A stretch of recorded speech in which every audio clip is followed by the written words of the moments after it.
روحانیت شور میں نہیں ملتی، یہ خاموشی میں سانس لیتی ہے۔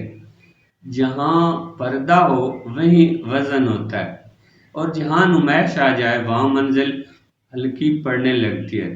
روحانی راستہ وسیع ظرف مانگتا ہے، کیونکہ جو ذرا سا جلوہ دیکھ کر ڈگڈگی بجانے لگے وہ ابھی خود کو ہی نہیں سنبھال پایا۔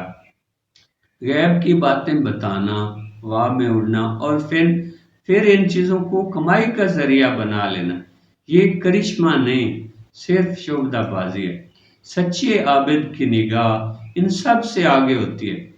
روحانی برکتیں مل جانا منزل نہیں، یہ تو امتحان کی ابتدا ہے۔ اصل مقام برے کاموں سے رک جانا ہے۔ اگر انسان برکت پا کر بھی گناہوں سے نہ رکے تو وہی برکتیں آہستہ آہستہ سلب ہونے لگتی ہیں۔ مخفی طاقتیں اس وقت تک ساتھ دیتی ہیں جب تک روح سیاہ دبوں سے محفوظ رہے۔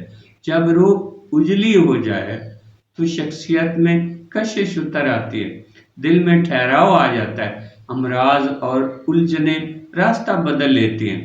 گناہوں کو ترک کر کے جب بندہ اللہ سے جڑتا ہے تو یہ تعلق ایک نوری شعاع بن جاتا ہے، ایسے سمجھیے روشن واسطہ جو دعاؤں کو اوپر پہنچاتا ہے اور ہدایت کو نیچے اتارتا ہے۔ یہ نوری ربط نظر آنے والی چیز نہیں مگر اثر دکھاتا ہے۔ جب انسان اضطراب میں اس واسطے کے ذریعے اپنی بے چینی بھیجتا ہے تو جواب میں ایسی لہریں آتی ہیں جو دل میں مسرت بن کر اترتی ہیں۔ یہ لہریں کبھی ارادہ بنتی ہیں، کبھی تدبیر، اور کبھی سچ مسئلے کا حل بن جاتی ہیں۔